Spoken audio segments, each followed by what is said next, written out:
Hi everyone, I'm here at the Bible reading. I hope you guys are having a good day.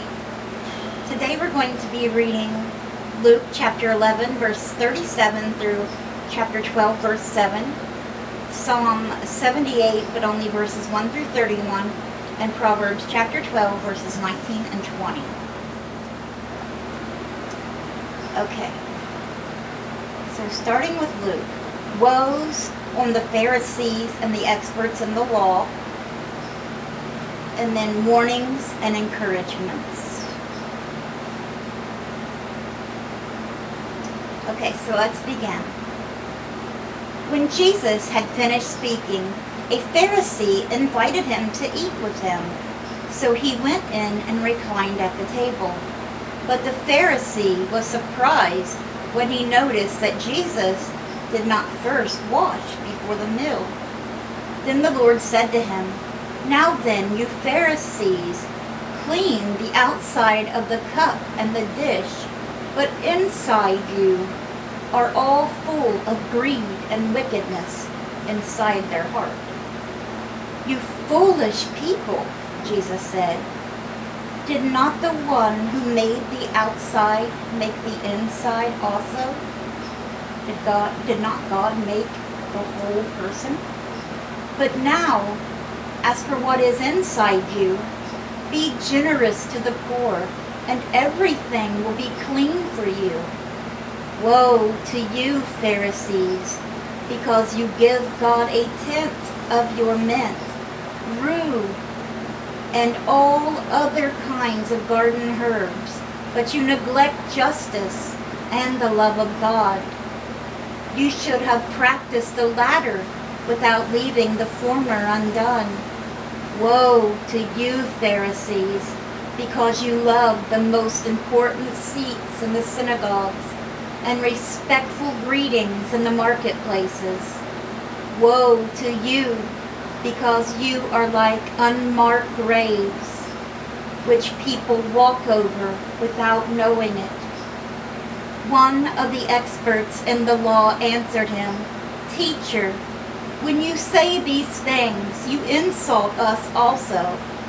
Jesus replied, "And you experts in the law, woe to you, because you load people down with burdens." Listen. "You load people down with burdens they can hardly carry, and you yourselves will not lift one finger to help them." The Sadducees, the Pharisees, teachers in the law, rule over the people. They give them all these laws that they're supposed to follow, but they themselves don't even follow those same laws.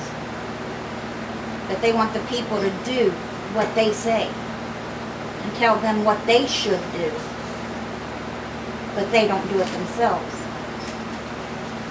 Woe to you, because you build tombs for the prophets, and it was your ancestors who killed them. So you testify that you approve of what your ancestors did.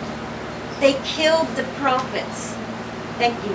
They killed the prophets, and you build their tombs.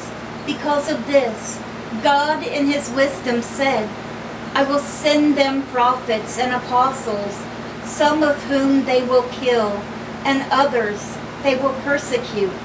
Therefore, this generation will be held responsible for the blood of all the prophets that has been shed since the beginning of the world, from the blood of Abel to the blood of Zechariah, who was killed between the altar and the sanctuary.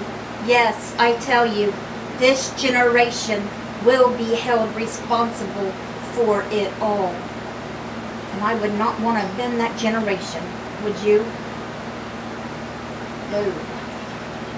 No, no, no.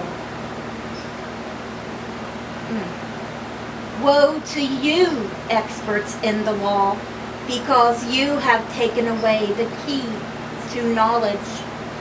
You yourselves have not entered, and you have hindered those who were entering.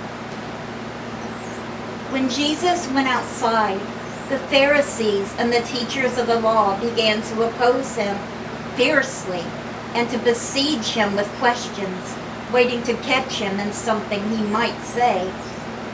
But of course, they never catch Jesus in his words, because Jesus is always telling the truth, and he always stumps them or gets away from them when they try to capture him, because it's not yet his time. We're going now to warnings and encouragement in chapter 12. Meanwhile, when a crowd of many thousands had gathered, so that they were trampling on one another, Jesus began to speak first to his disciples, saying, "Be on your guard against the yeast of the Pharisees, which is hypocrisy. There is nothing concealed that will not be disclosed, or hidden that will not be made known. What you have said in the dark will be heard in the daylight, and what you have whispered in the ear in the inner rooms will be proclaimed from the roofs. I tell you, my friends, do not be afraid of those who kill the body, and after that can do no more. But I will show you whom you should fear. Fear him, fear God. Fear him, God, who after your body has been killed has authority to throw you into hell fire. God can throw your spirit into hell fire. You need to fear God. Yes, I tell you, fear him. Are not 5 sparrows sold for 2 pennies? Yet not one of them is forgotten by God. Not a one. Indeed, the very hairs on your head are all numbered. Don't be afraid. You are worth more than many sparrows." So if one sparrow is not forgot by God, how do you think he could forget about you, who he made himself the way he wanted you to be, perfect in his eyes? He knit you together in your mother's womb, just the way he wanted you to be. Make him proud, because he'll never forget about you or stop loving you. And that's where we're stopping with the book of Luke, and now we're going to our Psalm 78, verses 1 through 31 today, a maskil of Asaph. My people, hear my teaching. Listen to the words of my mouth. I will open my mouth with a parable. I will utter hidden things, things from of old, things we have heard and known, things our ancestors have told us. We will not hide them from their descendants. We will tell the next generation the praiseworthy deeds of the Lord, his power and the wonders he has done. He decreed statutes for Jacob and established the law in Israel, which he commanded our ancestors to teach their children, so the next generation would know them, even the children yet to be born. And they in turn would tell their children. Then they would put their trust in God and would not forget his deeds, but would keep his commands. They would not be like their ancestors, a stubborn and rebellious generation, whose hearts were not loyal to God, whose spirits were not faithful to him. The men of Ephraim, though armed with bows, turned back on the day of battle. They did not keep God's covenant and refused to live by his law. They forgot what he had done, the wonders he had shown them. He did miracles in the sight of their ancestors, in the land of Egypt, in the region of Zon. He divided the sea and led them through the Red Sea. He made the waters stand up like a wall. He guided them with a cloud by day and with light from the fire all night. He split the rocks in the wilderness and gave them water as abundant as the seas, so they could have water to drink. He brought streams out of a rocky crag and made water flow down like rivers.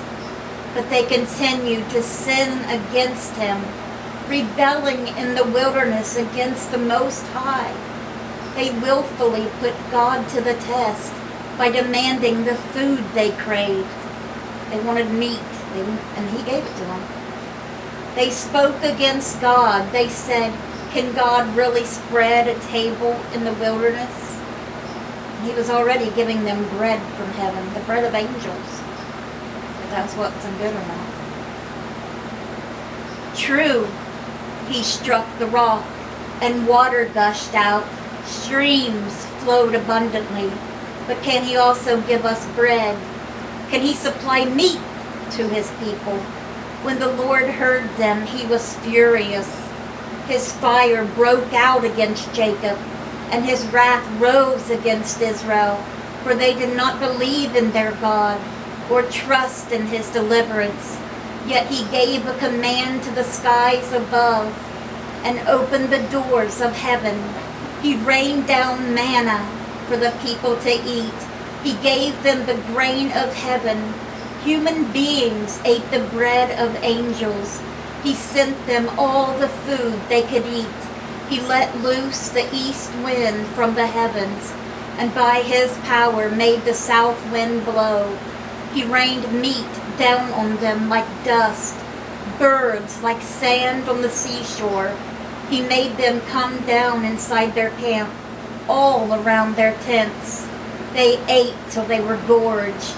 He had given them what they craved, but before they turned from what they craved, even while the food was still in their mouths, God's anger rose against them. He put to death the sturdiest among them, cutting down the young men of Israel. And that is where we're stopping today with Psalm 78. Alright guys, and we're ending today's Bible reading with Proverbs chapter 12, verses 19 and 20. Proverbs 12:19 says, "Truthful lips endure forever, but a lying tongue lasts only a moment." Proverbs 12:20 says, "Deceit is in the hearts of those who plot evil, but those who promote peace have joy." Alright guys, that was our Bible reading for today. I hope it touched your hearts. I hope you guys have a great rest of your day. Let's bring those souls to Jesus, and God willing, we'll see you guys again tomorrow with another Bible reading. Bye guys. God bless.